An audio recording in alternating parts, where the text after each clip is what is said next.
안녕하십니까. 오늘은 볼 고갱에 대해서 이제 여러분들과 같이 공부를 하고 한번 같이 감상해 볼 텐데요. 지금부터는 이제 사실은 여러분들에게 이 볼 고갱과 함께 자주 거론되는 세 가지 용어가 있습니다. 그 용어가 무엇이냐면 하나가 우선 후기 인상주의라는 말입니다. 후기 인상주의. 그 다음에 두 번째가 종합주의라는 말입니다. 그리고 세 번째가 상징주의라는 말이에요. 자, 그러면 우리는 지금 이 부분에 대해서 이제 무엇부터 시작을 하느냐 하면은 우리는 무엇이냐면 종합주의부터 예를 들어봅시다. 그러면 종합주의는 우리가 지금까지 인상주의를 하면서 뭐라고 했었죠? 색채 분할법이다. 그것을 영어로 말하면 디비지오니즘이에요. 그러면 종합주의는 그 반대겠네요. 맞습니다. 그러니까 색채 분할법은 색채를 갖다가 분할해서 나누어서 이렇게 섞어서 칠하는 게 아니라 나누어서 그냥 병렬시키는 것이 색채 분할법이었었죠.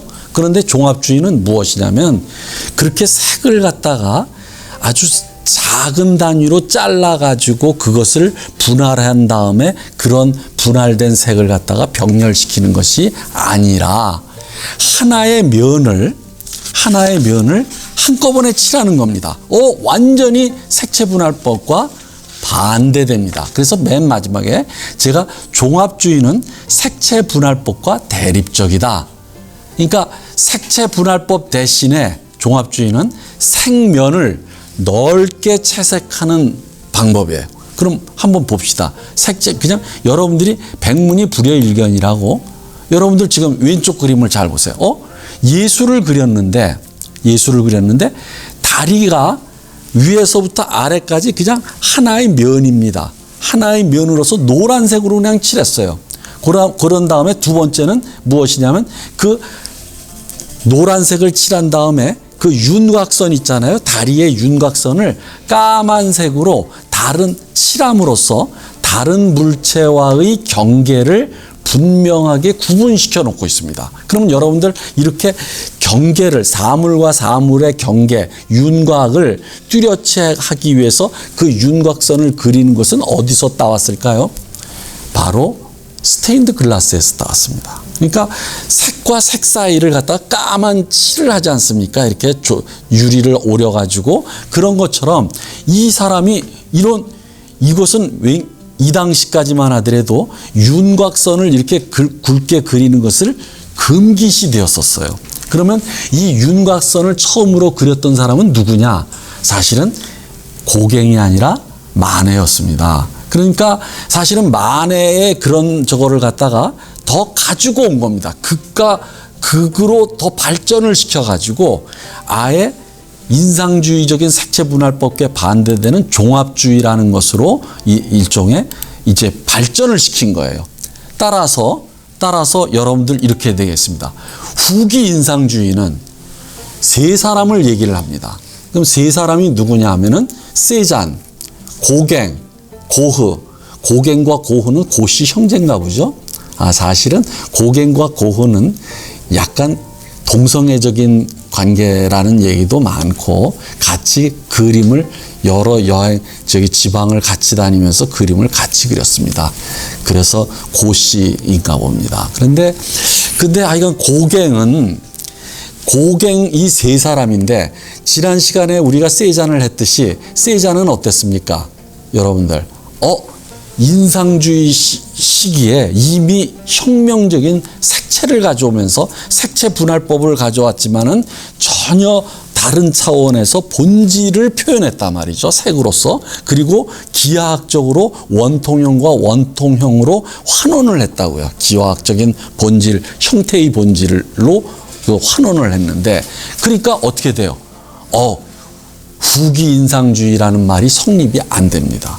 후기 인상주의라고 하는 말은 만약에 이것이 고유한 의미는 무엇이냐면 인상주의가 조금 더 발달해서 인상주의의 말기에 나타난 인상주의다. 이렇게 할 때 우리는 후기 인상주의라는 말을 쓸 수 있는데, 이 사람들은 세 사람이 세잔, 고갱, 고흐가 다 같이 통일된 유파를 형성하지 않았어요. 그렇기 때문에 포스트 임프레셔니즘이라고 하는 그런 하나의 유파로 묶을 수 없어요. 그 다음에 두 번째는 후기 인상주의는 인상주의, 방금 전에 말씀드렸듯이 인상주의의 말기에 나타나서 인상주의가 일종의 발전된 형태일 때 쓰는 말인데, 이 사람들은 인상주의에 오히려 반대됩니다. 아까 방금 전에 얘기했듯이 고갱은 디비지오니즘에 대해서 생테티즘이라고 하는 종합주의라고 하는 일종의 기법을 만들고 완전히 다릅니다. 세잔만 하더라도 무엇이에요? 색채를 통해서 본질을 표현하려고 했지, 전혀 색채 분할법을 인상주의와는 다른 방식으로 그 일종의 이용을 했다 이거죠. 따라서 후기 인상주의는 이렇게 봐야 됩니다. 인상주의 다음에 나온 사람들이다. 그렇지만 이 사람들을 하나의 유파로 묶을 수는 없기 때문에 그냥 후기 인상주의 다음에 나타난 세 사람이다 라고 해서 그냥 후기자를 붙이는 것이 아닌가, 이렇게 생각이 됩니다. 엄격한 의미에서는 후기 인상주의는, 이 세 사람은 반인상주의입니다. 인상주의와 반대됩니다. 종합주의가 그랬듯이 그렇다 말이죠. 그리고 이 고갱을 갖고 따라다니는 형태가 바로 상징주의라는 말입니다. 그런데 상징주의의 대표자는, 상징주의 미술의 대표자는 우리가 다음 주나 하게 될 모로라는 사람이 있습니다. 근데 그 모로가 상징주의의 대표인데, 이미 세잔에게서 그 상징주의가 다 나타나고 있고, 그래서 알베로 오리에라고 하는 평론가와 비평가는 바로 회화에 있어서 상징주의 운동은 고갱에게서 시작된다 라고 말하면서 고갱의 그림을 가지고 회화에 있어서의 상징주의를 설명하게 됐습니다. 그러면 여러분들 지금 이 오리에가 했던 이런 많은 상징주의에 가져야 될 상징주의적 유파가 갖는 5가지 요소를 갖다가 여러분들에게 일일이 설명할 수가 없어요. 그럼 여러분들 이런 거예요. 여러분들 다음 그림을 한번 봅시다. 이렇게 그렸어요. 자, 이거 그렸단 말이죠. 그 다음에 또 뒤로 넘어가 봅시다. 자, 이게 고갱의 설교 후의 환영이라고 하는 유명한 그림이에요. 그러면 여러분들 이 그림이 상징주의를 잘 나타내는 것인데, 자, 어떻게 봅시다. 자, 이 그림부터 우선 설명해 봅시다. 이 그림은 여러분들 여기에 이 브루타뉴 지방의 고유한 의상이에요. 브루타뉴 지방은 프랑스의 프랑크 또는 골족과는 다른 영국계입니다. 그래서 그쪽을 브루똥이라고 해요. 브루똥이라고. 근데 그 브루똥은 브루타뉴 사람들이라는 뜻인데, 그쪽은 독특한 의상과 독특한 언어와 독특한 풍습이 있어요. 근데 거기에 그 뽕따방에 있는 브루타뉴 여인들의 아주 전통적인 의상이에요. 그런데 이 의상이, 모자와 이 의상이 무엇입니까? 생테티즘으로 그려져 있네. 그 다음에 무엇이에요? 이 바닥 있지 않았어요? 이게 땅이에요, 땅. 빨간색 있지 않습니까? 이 땅을 빨간색으로 칠해버렸어요. 그러니까 황토색을 넘어서서. 그러니까 이것이 생테티즘입니다. 그러면 여기서 상징주의가 무엇이냐? 잘 보십시오. 여기에 이 나무가 이렇게 가로지르면서 이쪽과 이쪽 세 개가 나누어져 있어요. 그러면 요것은 어디에 영향을 받았느냐 하면은 바로 일본의 안도 히로히코라고 하는 그런 판화화가가 우키요에, 19세기의 우키요에가 이쪽에 알려졌습니다. 그러면 여기 우키요에에 여기서 나무가 이렇게 갈라져 있지 않습니까? 이게 왜 갈라져 있을까요? 이쪽과 이쪽을 대비적으로 나누는 겁니다. 나무 저편은 무엇입니까? 분홍빛입니다. 그러면 여러분들 이런 것을 갖다가 동양에서는 무릉도원이다. 일종의 동양식 패러다이스입니다. 복사꽃이 날리는 무릉도원이다. 천국이다. 그러면 이쪽은 뭡니까? 이쪽은 이 무릉도원이라고 한다면 이쪽은 뭐야? 현실적인. 이게 색깔이 여기서는 분홍색이고 여기서는 아주 어두운 색이에요. 요 대비를 그렸습니다. 그것을 요 나무로 나누고 있는 거예요. 그러면 우리식으로 말하면은 저승과 이승이에요. 그리고 문학적이고 철학적인 표현을 하면 피안, 이걸 피안의 세계라고 그러죠. 피안과 차안이에요. 여기가 차안이에요. 그러면 이 그림이 바로 이거예요. 이게 피안이에요. 피안. 그리고 이게 종교적인 세계예요. 이쪽이 뭐예요? 차안. 현실이에요. 그런데 나무로 달라져 있어. 그러면 이쪽 종교적인 세계가 무엇이에요? 종교적인 세계의 그림이 그 유명한 천사와 씨름하는 야곱입니다. 여러분들 그 구약성서를 여기 기독교 신자들이 많으시겠지만 구약성서에 이러면 아브라함은 이삭을 낳고 이삭은 야곱을 낳고 야곱은 요셉을 낳으니라 이랬다 그래요. 거기서 야곱이 나옵니다. 근데 야곱의 꿈이 이제 많아요. 야곱의 꿈도 뭐 사다리 꿈도 나오고 그러는데 야곱이 누구랑 싸우느냐면은 하나님과 싸웁니다. 여기 천사라고 되어 있지만 하나님이에요. 그래서 하나님과 싸우는 꿈을 꿔요. 그런데 그때 그로부터 야곱에게 어떤 이름이 붙여지느냐? 이스라엘이라는 이름이 붙여집니다. 그래서 여러분들 이스라엘이라는 뜻이 무슨 뜻이냐 하면은요, 하나님과 싸우는 자예요라는 뜻이에요. 그러니까 여러분들 이 이스라엘이 그 하나님을 모시고 있는 줄 아시죠? 아닙니다. 원래가 하나님과 싸우는 자들이에요. 그들이. 그러니까 하나님과 싸우는 그 야곱의 꿈을 이거 그림으로 그렸어요. 이게 제일 유명한 게 들라크로아의 이겁니다. 이게 생슈일피스 성당에 벽화 있는데 제가 프랑스에 유학할 때 생슈일피스 성당에 소속되어 있는 신학교 기숙사에 있었습니다. 바로 요 실피스 성당 바로 옆에 있어요. 지금 기억이 나네요. 근데 이 생슈일피스 성당 그 벽화가 있는데 이것은 낭만주의적인 그림입니다. 근데 이것은 싸움을 강조하고 있어요. 그러면서 싸움을 강조하는 역동성적으로 아주 이 등판, 이 누구예요? 그 야곱의 등판이 그냥 근육으로 이글거리고 이 나무들도 말이죠. 막 이글거립니다. 역동성을 강조하고 있는 거예요. 그런데 여기서는 뭐예요? 역동성이 아니라 평면적이고 아주 정적이고 움직임이 없어요. 그런데 무엇입니까? 이 저승과 이승을 나누고 있어요. 그러니까 여러분들 그런 거 아십니까? 절에 들어갈 때 불이문이라고 있습니다. 절 입구에. 그러면 둘이 아니다라는 뜻이에요. 그 문으로 들어가면 절이라고 하는 일종의 성스러운 장소가 있고 절 바깥은 속된 장소다. 그것을 그러니까 성과 속을 나누는 문인데 그것이 구분이 없는 것이다. 원래 성과 속에는 구분이 없다라는 게 바로 불이문, 둘이 아니다. 이 성스러운 것과 이게 속된 것입니다. 그런데 그럼 상징주의라는 것은 무엇이냐? 바로 이게 상징주의입니다. 이 사람들이 무엇이에요? 이 성스러운 지역을 향해서 종교 행위를 하고 있는 거예요. 여기에서의 그러니까 피 안에서 일어나는 어떠한 일들, 그다음에 피 안에서 생각된 어떤 개념들, 그다음에 그런 관념들 이런 것들이 어디로 흘러나와요?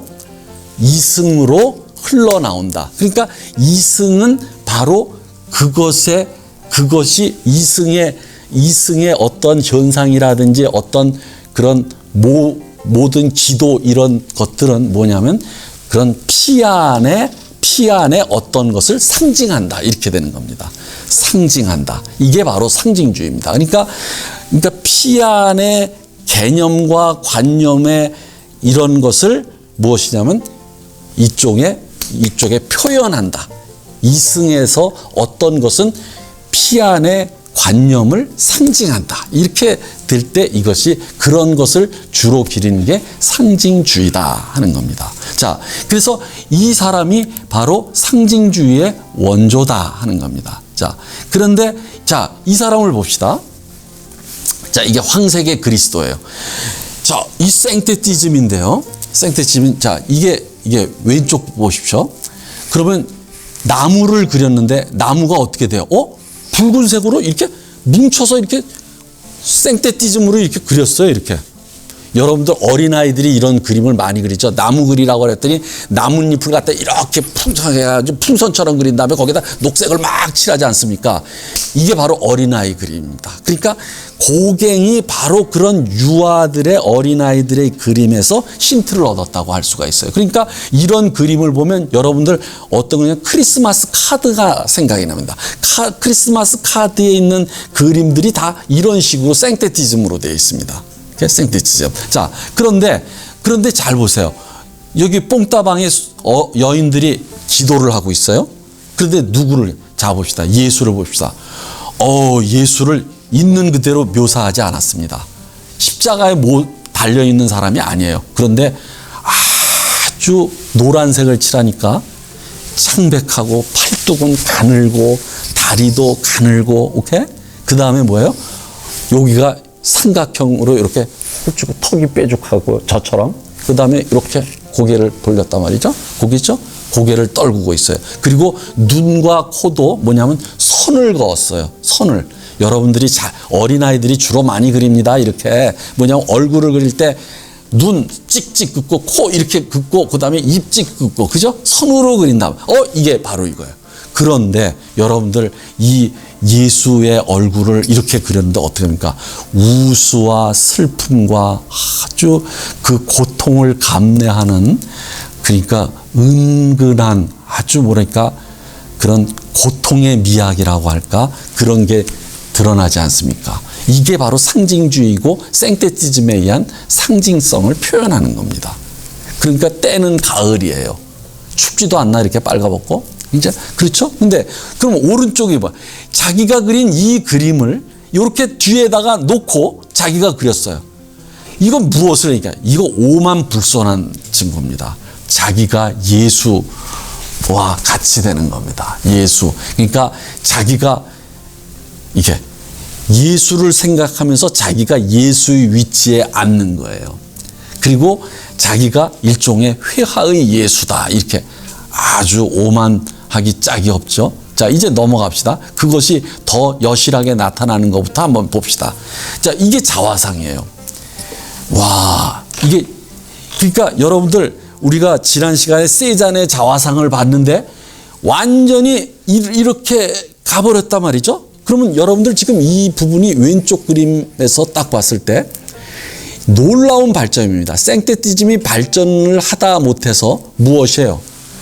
면을 두 개로 나누었고 완전히 얼굴이 평면화돼 버렸습니다. 평면화돼 버렸어요. 그러면서 일종의 뭐랄까 무늬가 있어요. 무늬화돼 버렸어요. 다. 여기에 꽃이에요. 꽃 사과예요. 이게 무늬화돼 버렸어요. 그러니까 이것을 평면화, 장식화. 여러분들 이런 것들이 뭐냐면 벽지 있죠. 벽지의 무늬처럼 돼 버렸다. 벽지 장식처럼 돼 버렸다 이거죠. 그러니까 그런 데다가 이것을 은근히 상징적으로 표현합니다. 어떤 거예요? 여기에 무엇이 있습니까? 동그라미 이게 뭐예요? 후광이에요, 이게. 그러니까 자기를 예수로와 동일시한다는 게 여기서 알 수 있죠. 여기서. 자, 봅시다. 이게, 이 뒤에다가 이걸 그렸단 말이죠. 이게. 황색의 예수. 자기 그림을 그렸고 그 앞에다가 자기를 놓고서 자화상을 그린 겁니다. 그러니까 이것은 사실은 이 예수와 자기를 동일시하는 것이다.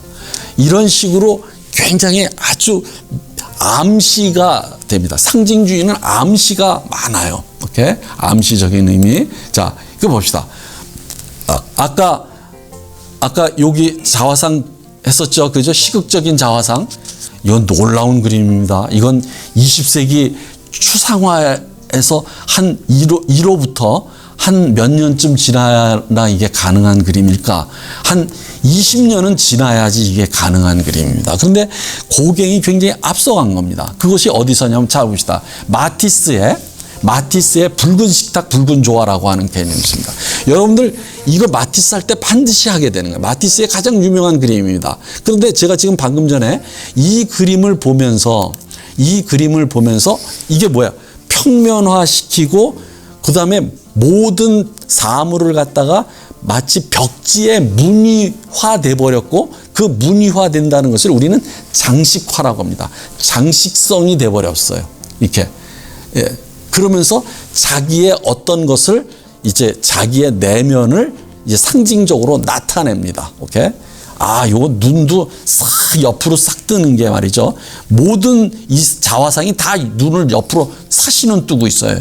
이놈 안 되겠네, 고갱.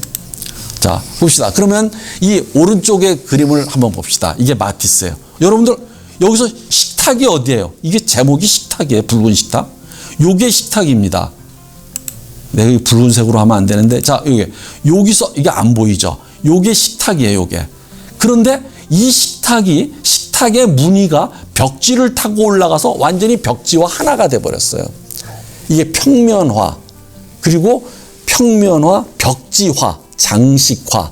그리고 여러분들 이 왼쪽에 있는 창문이 이게 창 바깥의 풍경일까요? 아니면은 벽지에 걸린 그림일까요?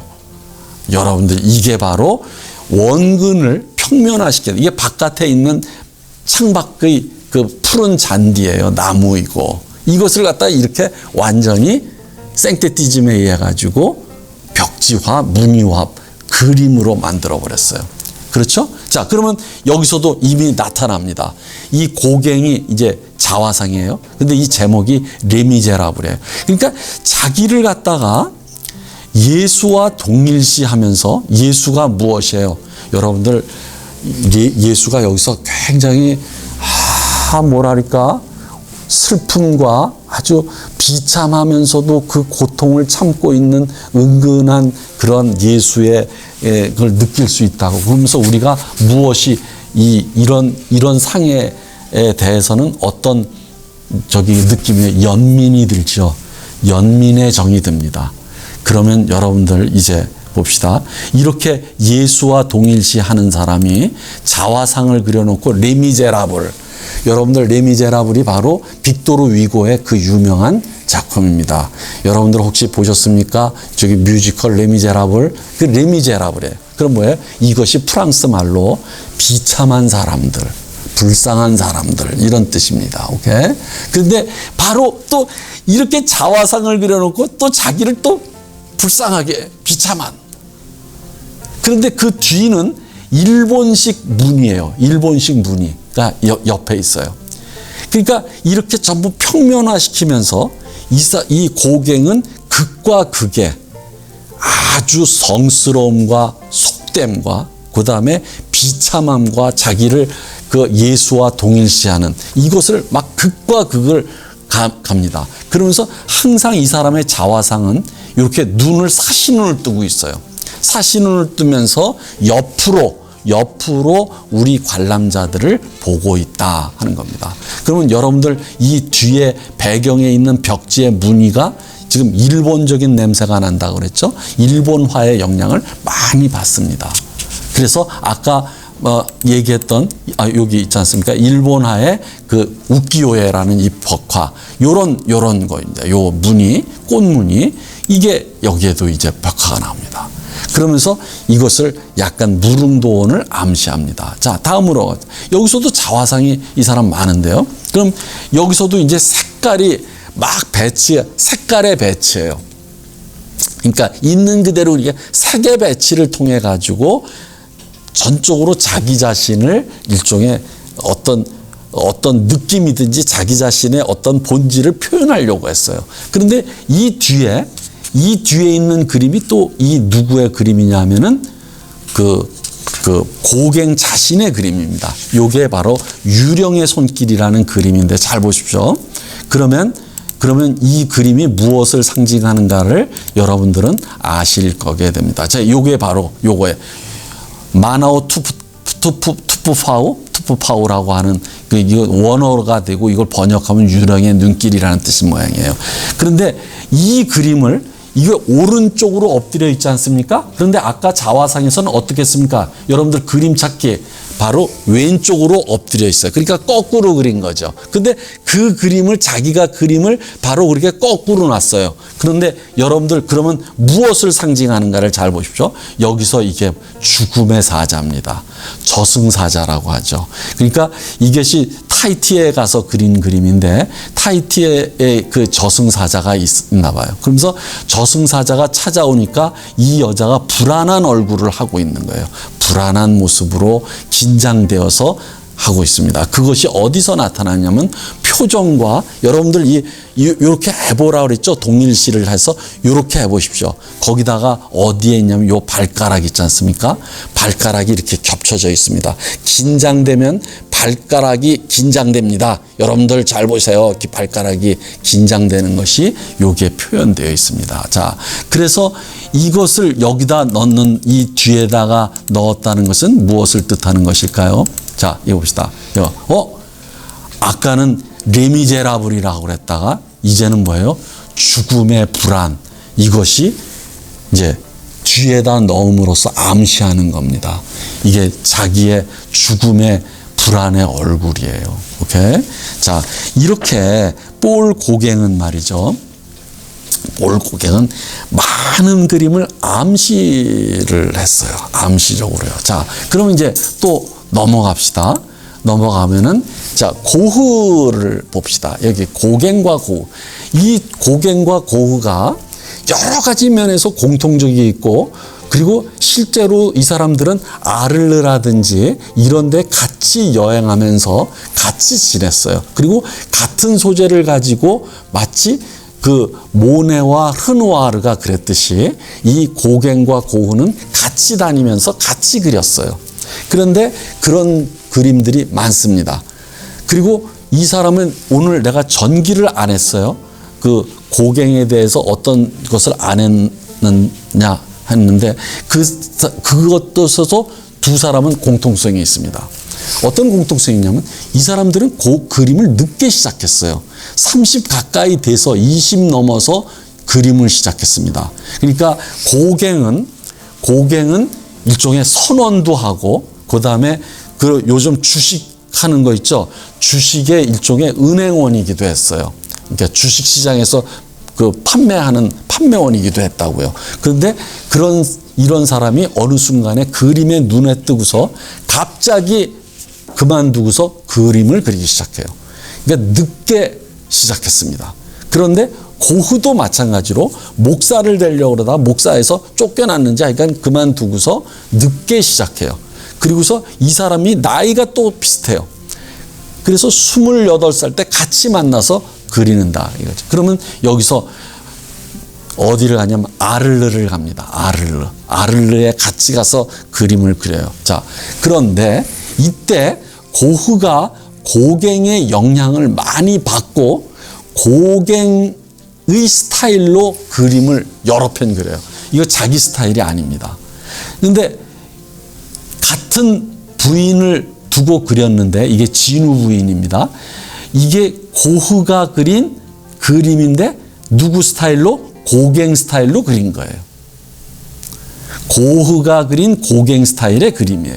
이것은 고갱이 그린 그림이고 그런데 실질적으로 고흐의 진우 부인은 아주 책을 펴고 있고 심각하게 이렇게 뭔가를 깊이 뭔가 생각하고 있는 듯한 거죠. 이렇게 여기 이렇게 해보십시오. 여기 뭐 이렇게 뭔가 아이디어가 뭐 떠오르려고 할 때 이렇게 합니다. 손가락을. 그런데 이 여인을 보십시오. 고갱의 진우 부인은 잘 보세요. 뒤에서는 술에 취해서 엎드려 있어요. 그리고 여기 당구대고 있습니다. 여러분들 당구장이 프랑스는 따로 없습니다. 술집 바로 안에 있어요. 그 다음에 여기서 카드놀이를 하고 있고 그리고 이 여자도 술병을 놓고 있습니다. 그럼 뭐냐면 분위기가 담배 연기가 자욱해요. 그러면 여자도 무엇이에요? 묘한 미소를 띠고 있는데 약간 취기가 오른 것 같기도 하고, 오케이? 아니면 약간 퇴폐적인 것 같기도 하고, 아니면 세상을 약간 조롱하는 듯하기도 하고, 오케이? 그러니까 훨씬 더 고흐가 그린 그런 고갱 스타일의 이 그림보다도 무엇이냐면 약간 유머스러워요. 훨씬 더 재미가 있죠. 그런데 고흐는 너무 고지식하게, 역시 고지식한 고씨들인가 봐요. 그러니까 그 고흐가 이렇게 그린 것은 좀 고지식하다. 자, 넘어갑시다. 자, 이게 그 상징주의의 아주 그 고갱의 상징주의를 얘기할 때마다 얘기되는 그림이 바로 이 파도 속에서예요. 그리고 해변에서 똑같아요. 그러면 여러분들 이 파도 속에서 옆에 내가 미로를 이렇게 해놨는데 여기서부터 이제 여기까지 가는 게 너무 먼 것 같지만 멀지 않습니다. 시기적으로도 뭐냐면 이제 40년 뒤에 나타나고, 오케이? 그리고 이 그림에서 이 그림으로 가는 것을 제가 지금부터 설명을 드리겠습니다. 여러분들 지금 이 그림이 무엇이 보입니까? 눈에 띄는 것이, 여인의 등인데 여인의 등이 파도에 비해서 너무 커요. 그리고 오히려 파도를 작게 그렸어요. 파도를 작게 그렸어요. 그리고 파도가 여러 층에서 밀려와요. 그러니까 파도가 굉장히 높다라는 걸 알 수 있어요. 여러 층에서. 그러니까 3층에서 높이로 밀려오는데 여인이 이렇게 하고 있습니다. 여인이 이렇게 하고 있는데, 그러니까 여인은 과장적으로 확대되어 있고 확장되어 있고, 파도는 높이 크다는 것이 보이지만은 오히려 여인에 비해서 저기 배경으로 쓰기에는 너무 작게 그렸어요. 그렇지만 높다는 게 알려져요. 그러면 여기서 무엇을 암시하는 겁니까? 여기에 어떠한 이것을 여인을 그린 게 아니라, 여인을 있는 그대로 파도 속에서 노는 것을 그린 게 아니라 변형시킨 겁니다. 변형시키면서 무엇인가를 암시하려고 하고 있어요. 그러니까 무엇이냐면, 여러분들 이런 거 있잖아요. 인생을 살아가는데 높은 파도를 헤치면서 살아간다 하는 거 있잖아요. 그것은 무엇을 상징하는 겁니까? 파도처럼 나에게 고난이 다가와도 나는 그것을 이겨내면서 살아간다, 이런 거 아닙니까? 바로 그거예요. 이것이 어떤 여인의 파도를 헤쳐나가는 삶의 이야기를, 요렇게 그러한 삶을 사는 여인을 요렇게 표현한 겁니다. 확대하고 축소하고 하면서 파도를 높게 하고, 오케이? 변형시킨 거죠. 그런데 이게 이렇게 나간. 그러면 여기까지 가는데 요것은 해변에서 노는 겁니다. 노는 건데 이게 요런 게 해변이에요.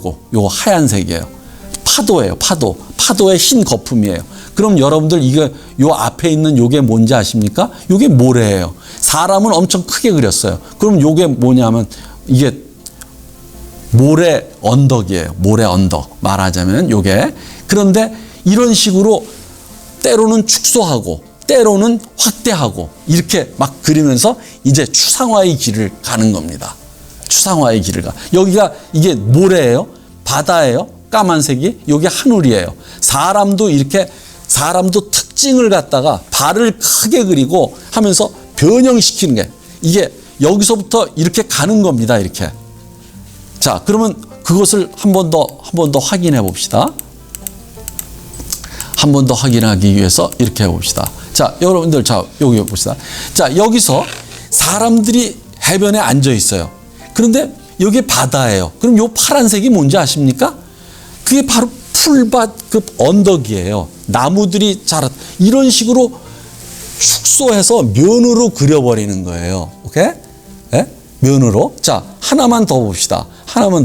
여러분들 지금 여기 사람 둘이, 하나는 앉아있고 하나는 누워있어요. 제목이 재밌어요. 뭐 너 질투하니? 근데 문제는 어디에 있느냐? 굉장히 확대했죠. 그럼 요쪽에 요 파란 게 뭔지 아십니까? 파란 게. 그리고 요 빨간 게 뭐고 요 까만 게 뭔지 아십니까? 가령 예를 들어 요게 바로 연못이에요.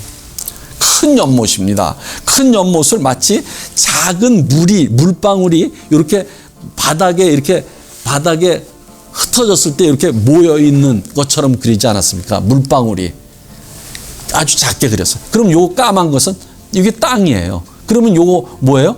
여기는 뭐는 나무라든지 뭐 이런 게 빨간색. 이런 식으로 축소하고 확대하고 변형시키는 겁니다.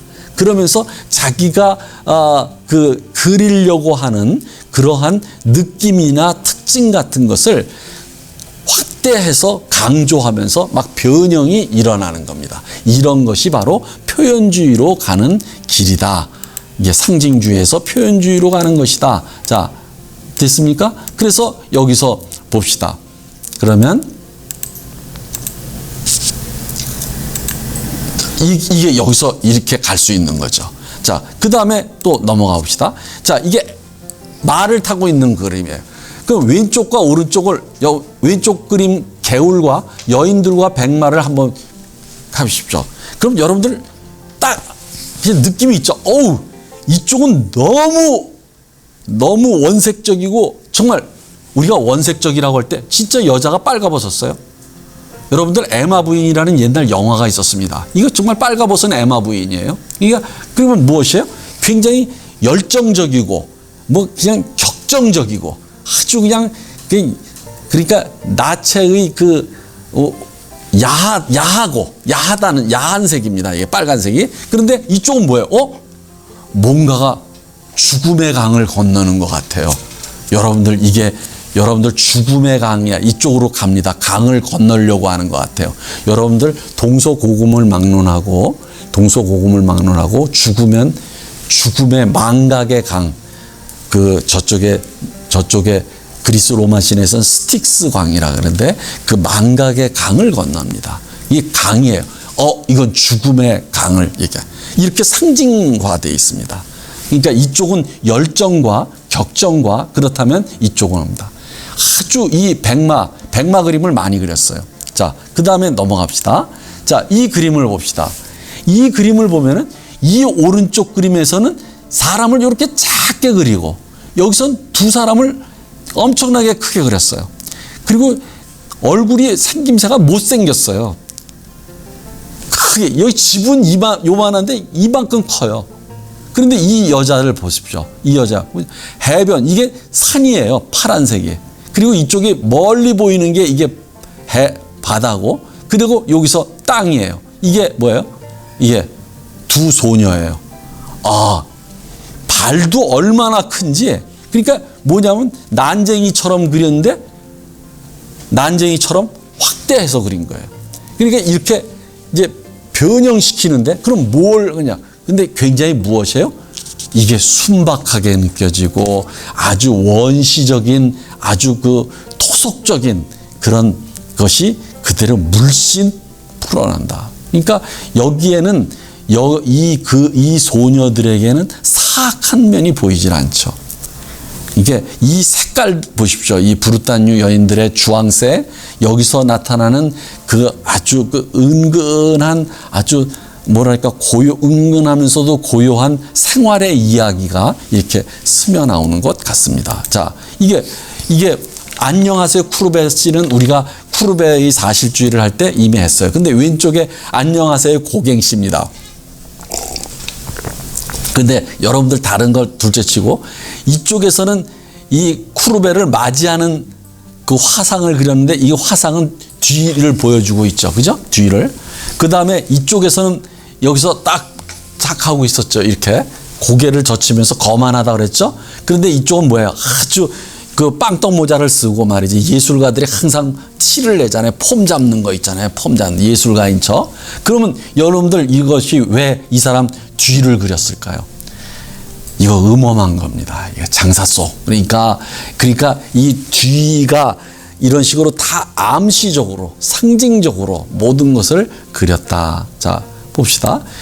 이게 고갱의 타이티의 산들인데 이것을 마치 어디에 왜 비교를 할 수 있냐면 세잔의 생트 빅토아르 산이다. 생트 빅토아르 산을 우리가 할 때 이건 뭐냐면 수정처럼 마치 육각형의 큐브 같지 않느냐 이 그림들이. 오케이? 그러면서 육각형의 수정이 막 빛난다 이렇게 말씀을 드렸죠. 그런데 이쪽은 뭐예요? 생테티즘에 의해서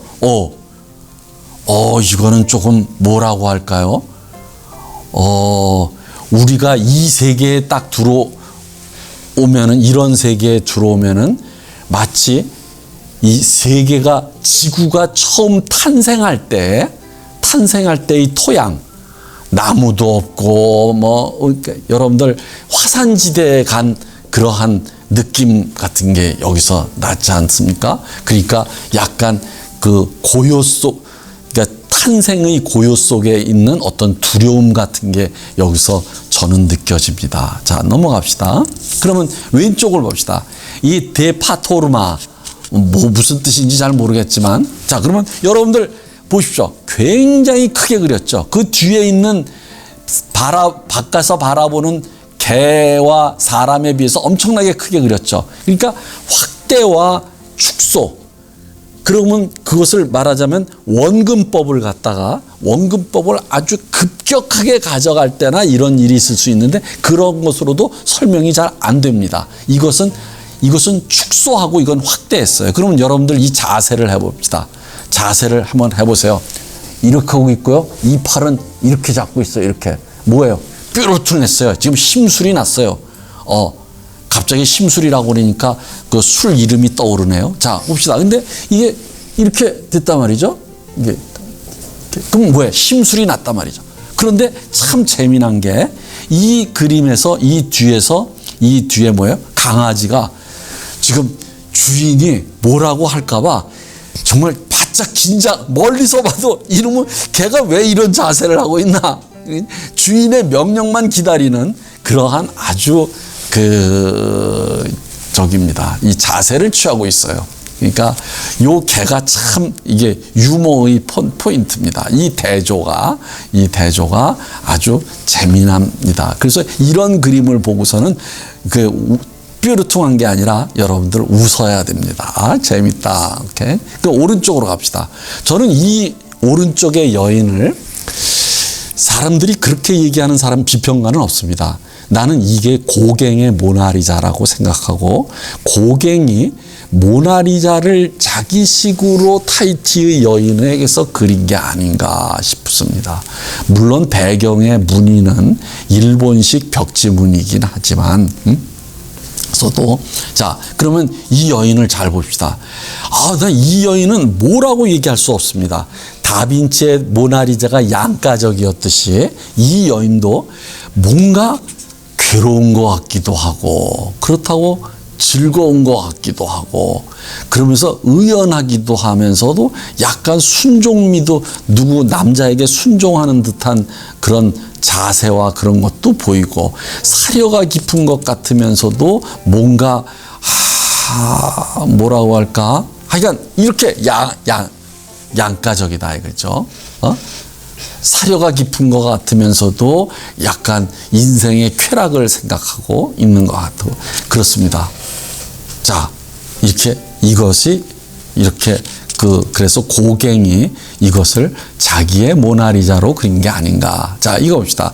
이게 바로 타히티의 일종의 성모 마리아입니다. 이게 아기 예수예요. 그러니까 우리나라에도 성 김대건 김대건 신부가 성인이 됐지 않습니까? 우리나라 저기를 갓을 쓰고 우리나라 전통적인 옷을 입었듯이 성모 마리아를 어디에 대입해버려요? 타히티의 여인에게 대입한 겁니다. 놀라운 일이죠. 사실은 성모 마리아는 어디든지 있을 수가 있습니다. 이게 서양 여자가 아닙니다. 엄격하게 말해가지고 서양 여자도 아닙니다. 왜냐하면 유태인들은 일종의 아랍인에 더 가까워요. 그럼 오른쪽의 그림을 봅시다. 오른쪽의 그림은 뭐냐면 여기서 아주 이 세 여인의 자세와 표정이 우리를 보고 있어요. 이쪽에 살짝 들여보고 이쪽은 살짝 우리를 보고 있고 그리고 이 여인은 우리를 옆으로 보고 있어요. 그러니까 세 여인이 각각 우리에게 어떤 서로 다른 이야기를 하려고 하는 것 같아요. 그런 것들이 여기서 우리가 현격하게 보일 수 있습니다. 그러나 그거보다 더 중요한 것은 이 고갱이 참 놀라운 사람인데 요 과일을 딱 잡았는데 그것의 위치를 어디다 했느냐면 옆에서 약간 옆에서 그리기 때문에 어디를 가리지 않게 돼요? 이 유방을 가리지 않게 됩니다. 그러면 이 유방의 젖꼭지의 싱싱함과 이 파란 것이 이렇게 어우러지는 겁니다. 요게 어느 위치에 있어요? 오른쪽 유방의 위치에 있습니다. 젖가슴에. 그러니까 요것을 이렇게 대비시킨 거예요. 여러분들 요런 식의 그림은, 그 고갱의 그림은 이런 데서도 또 찾아볼 수가 있습니다. 자, 여기 봅시다. 요거예요. 여러분들 이 그림에서 이 여자가 어떻게 해요? 여기서 다른 거 해봅시다. 여러분들 이 포즈를 취해봅시다. 요게 과일이에요. 빨간 과일이에요. 빨간 과일 바로 위에다가 젖꼭지를 이렇게 딱 배치를 했습니다. 요게 유두가 이렇게 거기에 있어요. 근데 유두를 빨그레하게 그렸습니다. 근데 요 대조가 정말 타히티 여인들의 그 처녀들의 아주 싱싱함과 그 원시 자연의 그 과일의 그것을 어우러지게 그러면서 그 두 소녀가 아주 그 성적으로 무르익어 가지고 자연미가 이렇게 됩니다. 그런데 그런 것들이 이 오른쪽에 있는 식사라는 그림에서도, 그리고 아래에 기쁨이라는 이 그림에서도 무엇이냐면 여기서도 복수 시점이 나타나는데, 이게 테이블은 위에서 내려다보고 이 옆에서 이 과일들은 정면에서 그리고, 근데 이 어린 세 아이들의 어떤 싱싱함, 이런 데서 나타납니다. 이런 것들이, 이것이 이 사람의 원시 자연적인 것에 어떠한 그런 어떤 싱싱하고 순박하고, 그러면 여기서도 이제 나타납니다. 여러분들 여기 보세요. 이 고갱이 우르비노이 비너스나 마네의 올랭피아를 자기식으로 다시 그렸습니다. 그런데 마네는 지난 시간에도 말씀드렸지만 굉장히 관객을 조롱하고 있고 약간 비꼬고 있고, 아주 너희놈들 다 그런 놈들이야 라고 하면서 약간 신란하고 있다 그랬습니다. 그런데 봅시다. 고갱은 늠름하고 한치 성에 대해서 부끄러움이 없습니다. 부끄러움이 없고 당당합니다. 그러면서도 남을 비아냥하지 않습니다. 관음증을 욕하는 시선도 아니에요. 그냥 이런 거지, 세상이라는 건 다 이런 거지 하면서 그런 것에 대해서 한치 부끄러움도 없다. 자, 봅시다. 그러면 이 여인 보세요. 이 여인이 딱 의자에 앉아 있습니다. 왕비처럼 말이죠. 왕비의 의자처럼 화려하진 않지만 앉아 있는데, 빨가벗고 있는데 아주 당당합니다. 이게 당당하다라는 것은 무엇이냐면, 제가 말하는 것은 원시적으로 성에 대해서 부끄러움과 죄의식이 없는 순수함이다, 이런 말씀을 드리는 겁니다. 자, 갑시다. 그런데 거기에서도 이제 나옵니다. 자, 어떤 거냐면, 아까 이거 네버 유령의 눈길은 했죠. 그 다음에 네버모어도 마찬가지입니다. 이 여인이 이렇게 옆으로 누워 있어요. 그런데 이렇게 턱을 받치고 있고 뒤에서 누군가가 수근수근 거려요. 그런데 이 여인의 이 발을 봅시다. 발을 보니까 이 왼쪽 발이 이렇게 꺾였습니다.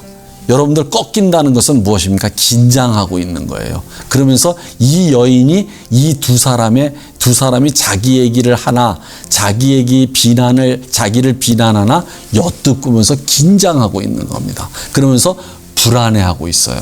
요런 걸 하나하나씩 뜯어보면은 고갱의 그림은 우리에게 무엇인가를 이야기하고 있다. 이야기를 표현을 통해서 하고 있다. 그러면 이 미개한 이야기 봅시다. 이거 그냥 봅시다. 요 사람은 가부좌하고 있어요. 종교적인 자세입니다. 그런데 뒤에서는 뭐예요? 아주 음험하게, 여러분들 이런 거 있잖아요. 종교 장사를 하려고 하는 적입니다. 그런데 한 사람은 거기 앞에서 무릎을 꿇고 있어요. 신자가 되는 거죠. 요런 그 미개한 사회에서 종교가 탄생하면서 종교를 갖고 먹고 살고 종교가 교주가 되고 하는 것을 여기서 이제 얘기를 하고 있는 거죠. 그러니까 자세히 들여다보면서 여러분들이 동일시 해가지고 그들의 자세 같은 걸 보면은 이 고갱이 이 그림을 통해서 전하고자 하는 이야기가 여러분들은 아실 겁니다. 자, 이 그림은 우리가 드가를 할 때 했으니까 여러분들 넘어갑시다. 하여간 이 마네의 그림은 언제나 삐딱해요. 자, 이거 됐죠? 넘어갑시다. 요거 이게 질투 아니에요. 자, 그러면 여러분들 이 여자의 자세를 하고 이 표정을 지어 보십시오. 그러면 어떻게 돼요? 뭔가가 이 사람도 마음이 수틀렸어요. 우리가 수틀리다라고 그러죠. 이게 질투 아니에요. 질투 아니에요. 예? 그리고 오른쪽에 너 언제 결혼하니? 이 뒤에 있는 파란 거 있죠? 이게 바로 연못입니다. 이렇게 작게 그렸어요. 사람을 크게 그리고. 예? 그러면서 일종의 이 두 개를 연결하면은 먼저 결혼하는 사람을 뭐예요? 먼저 결혼하는 사람을 질투하는, 제가 그래서 이걸 갖다가 이제 묶어 놓은 겁니다. 자, 넘어갑시다. 자, 이건 아까 했고요. 넘어가고. 자, 이것도 했고. 자, 이거 봅시다. 이제 우리가 이제 마지막 그림입니다. 근데 이 세 그림은 워낙 다른 그림인데도 제가 이것을 한꺼번에 묶어 놓은 게 있습니다. 굉장히 종교적인 그림이라는 것이고, 이게 상징주의 그림이라는 것입니다. 자, 그러면 이 중에서 제일 유명하고 제일 마지막에 그린 말년의 그림으로부터 먼저 합시다. 그러면 요거예요. 요거. 그러면 이게 제목이 우리는 어디에서 왔는가? 철학적 질문이죠. 우리는 누구인가? 우리는 어디로 가는가? 요 제목이 여기 왼쪽 구석지에 노란색 있죠? 여기에 쓰여 있어요. 요 제목이. 그리고 자기 사인이 있습니다. 요게. 그러면 여러분들 이게 당장 이거 철학적인 질문이고 종교적인 질문이에요.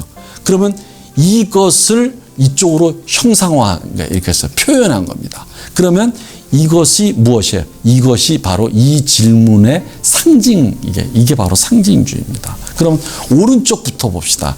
여기서 열매를 따는 사람이에요. 이것은 아마 선악과를 따는, 선악의 인식과일을 따는 것처럼 이게 중심으로 양쪽에 앉아 있어요. 근데 오른쪽은 애가 탄생하는 거예요. 애가 탄생해요. 그러니까 여기가 바로 여기서부터 결혼을 해요. 그 다음에 이쪽으로 가서요. 이제 젊었어요. 따서 먹고 이쪽으로 기울어 갑니다. 이쪽으로. 뭐예요? 병들고 여기서 죽습니다. 이게 바로 생로병사예요. 이것을 중심으로 그것을 표현했어요. 여기에 석상이 있죠? 이게 종교가 여기서 싹 튼다. 이 죽음에서. 그런데 이것은 무엇을 그린 것일까요? 불교의 영향을 받은 거죠. 지극히 불교적인 겁니다. 생로병사는 인간은 생로병사밖에 없거든요. 이렇게 종교적인 관념을, 그리고 종교적인 질문을 자기 나름대로 이렇게 상징주의적으로 표현했다는 겁니다. 그것이, 자, 그리고 왼쪽으로 갑시다. 왼쪽으로 가면은 이게 아름다운 앙젤이라고 하는 건데, 이게 앙젤이 누구예요? 요게 아까 뽕따방, 브루탄뉴의 전통적인 의상이죠. 근데 되게 못생겼어요. 그리고 여기서 손 같은 게 비율에 안 맞습니다. 그러니까 손이 얼마나 크고 얼굴은 얼마나 크고 몸통은 여기서는 작아요. 그러니까 이 여자는 기껏해야 한 4등신 정도 될 겁니다. 그런데 손을 왜 이렇게 크게 그렸을까요? 여러분들 한번 생각해 보십시오. 그런데 그 여인이 달걀 속에 갇혀 있어요. 근데 달걀 밖은 이게 피안이에요. 바깥은 피안이에요. 거기에 무엇이 있어요? 꽃이 떨어져요. 무릉도원처럼. 오케이? 도교. 그 다음에 여기 뭐예요? 석상이 있어요.